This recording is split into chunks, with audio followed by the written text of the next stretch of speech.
Ikalawang Mga Hari, Kapitulo 23. Ang mga reforma ni Josias. Ipinatawag ni Haring Josias ang lahat ng matatandang pinuno ng Juda at Jerusalem at sila'y pumunta sa templo ni Yahweh. Kasama ang mga pari, mga propeta at ang lahat ng taga-Jerusalem at Juda, mayaman at dukha. Pagdating doon, ipinabasa niya ang aklat ng kasunduan na natagpuan sa templo. Pagkabasa, tumayo sa tabi ng haligi ang hari at nanumpang susunod sa kautusan ni Yahweh at sa lahat ng tuntunin nito. Ang lahat ng naroon ay nakiisa sa hari sa panunumpa nito sa kasunduang ginawa ni Yahweh. Ang lahat ng kagamitan sa loob ng templo na may kaugnayan kay Baal, kay Asherah at sa mga bituin ay ipinalabas ng hari kay Hilkias, ang pinakapunong pari, gayon din sa mga katulong na pari at sa mga bantay ng templo. Pinasunog niya ang mga iyon sa labas ng Jerusalem, sa libis ng Kidron, at dinala sa Bethel ang abo. Pinaalis niya ang mga paring itinalaga ng mga unang hari ng Juda upang magsunog ng insenso sa mga dambana ng mga Diyos-Diyosan sa Juda at sa palibot ng Jerusalem. Pinalayas din niya ang mga paring nagsunog ng insenso para kay Baal, para sa araw, buwan at mga bituin sa langit. Ang rebulto ni Asherah ay ipinalabas niya sa templo at ipinadala sa labas ng Jerusalem sa libis ng Kidron at doon ipinasunog. Pagkatapos, pinadurog niya ang uling niyon at ipinasabog sa libingan ng mga karaniwang tao. Ipinagiba rin niya ang tirahan ng mga lalaki at babaeng nagbebenta ng panandaliang aliw sa templo bilang pagsampa kung saan hinahabi rin ng mga babae ang mga toldang ginagamit sa pagsamba sa Diyos-Diyosang si Asherah. Tinipon ni Josias sa Jerusalem ang lahat ng pari ng mga dambana ng mga Diyos-Diyosan sa gawing kaliwa ng pintuan ng tirahan ni Joshua na gobernador ng lungsod. Ngunit ang mga paring naglingkod sa mga dambana ng mga Diyos-Diyosan ay hindi pinayagang maghandog sa altar ni Yahweh. Nakisalo na lamang sila sa kapwa nila pari sa Jerusalem sa pagkain ng tinapay na walang pampalsa. Ipinagiba rin niya ang dambana sa libis ng Ben Hinnom upang wala nang makapagsunog ng kanilang anak bilang handog kay Molek. Ipinaalis niya sa pintuang papasok sa templo ang mga kabayong inilaan ng mga naging hari ng Juda para sa pagsamba sa araw. Ang mga ito ay nasa tabi ng tirahan ng opisyal na si Nathan Malek sa bulwagang sa may likod ng templo. Pagkatapos, ipinasunog niya ang mga karwaheng ginagamit sa pagsamba sa araw. Ang mga altar na ipinagawa ng mga naging hari ng Juda sa itaasang palapag ng tirahan ni Ahaz, pati ang mga altar na ipinagawa ni Manases sa magkabilang bulwagan ng templo ay ipinagiba niya at ipinatapon sa libis ng Kidron ang mga dinurog na bato. Pinagiba rin niya ang mga altar sa silangan ng Jerusalem na gawing timog ng bundok ng mga Olibo. Ang mga ito ay pinagawa ni Haring Solomon ng Israel para sa mga kasuklam-suklam ng mga Diyos-Diyosan, para kay Astoret, ang diyosa ng mga Sidonyo, para kay Chemos, ang diyos ng mga Moabita, at para kay Milcom, ang diyos ng mga Amonita. Ipinagiba rin niya ang mga ribultong bato at ang mga sagradong haligi. At ang mga lugar na pinag-alisan sa mga ito ay pinatambakan niya ng kalansay ng mga tao. Ipinagiba rin niya ang dambana sa Bethel na ipinagawa ni Jeroboam na anak ni Nebat na nanguna sa Israel upang magkasala. Ipinadurog din niya ang mga bato at ipinasunog ang rebulto ni Asherah. Nang makita niya ang libingan sa isang bundok sa di kalayuan, ipinahukay niya ang mga kalansay doon at ipinasunog sa dating kinatatayuan ng mga altar upang hamakin ang mga ito. Ang lahat ng ito'y ginawa ayon sa salita ni Yahweh na ipinahayag sa pamamagitan ng kanyang propeta. Nang makita niya ang isang puntod, tinanong niya, "Kaninong puntod iyon?"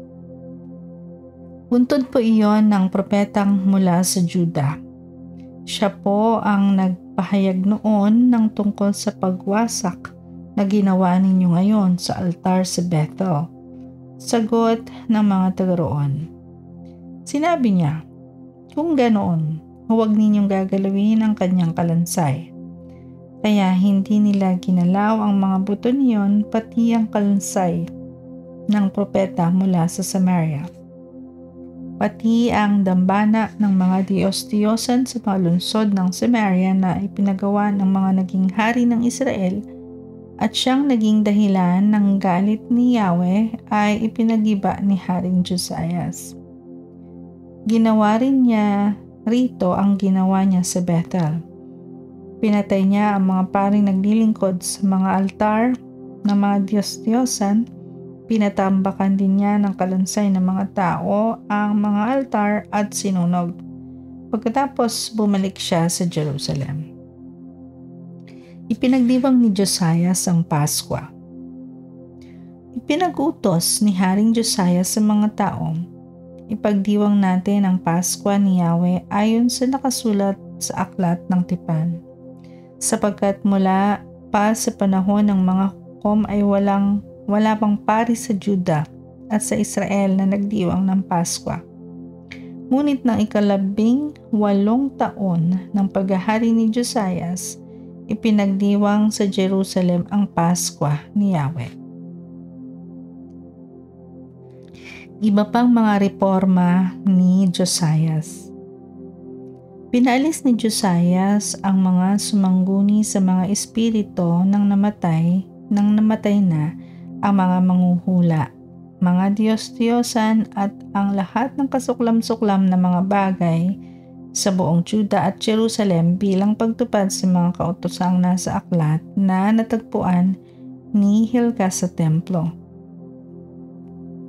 Sa mga haring nauna sa kanya at maging sa mga sumunod na walang maitutulad sa kanyang katapatan kay Yahweh, pinaglingkuran niya si Yahweh ng buong puso, buong kaluluwa at buong lakas at sumunod sa buong kautusan ni Moises. Ngunit hindi pa rin napawi ang matinding galit ni Yahweh sa Juda dahil sa mga kasamaang ginawa ni Manases. Kaya't sinabi ni Yahweh, itatakwil ko ang Juda tulad ng ginawa ko sa Israel. Ganoon din ang gagawin ko sa lungsod ng Jerusalem na aking pinili, pati sa templong sinabi ko na do'y sasambahin ang aking pangalan. Pagwawakas ng paghahari ni Josias. Ang iba pang ginawa ni Josias ay nakasulat sa kasaysayan ng mga hari ng Juda. Nang panahong iyon, ang bahagi ng Assyria sa gawing ilog Euphrates ay sinalakay ni Neco na faraon ng Ehipto. Sumaklolo si Haring Josias sa hari ng Assyria, ngunit napatay siya sa Megiddo. Ang kanyang bangkay ay kinuha ng kanyang mga kasama at inilibing sa kanyang libingan sa Jerusalem. At si Jehoahaz na anak niya ang pinili ng mga taong bayan bilang hari kapalit ng kanyang ama. Si Haring Jehoahaz ng Juda. Si Jehoahaz ay 23 taong gulang nang maging hari ng Juda. 3 buwan lamang siyang naghari sa Jerusalem.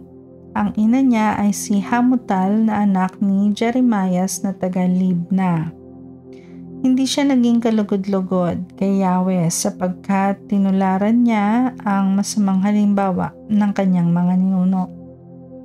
Ikinulong siya ng Faraon Neco ng Ehipto sa Ribla sa lupain ng Hamat at ang Juday hiningan niya ng buwis na 3,500 kilong pilak at 35 kilong ginto.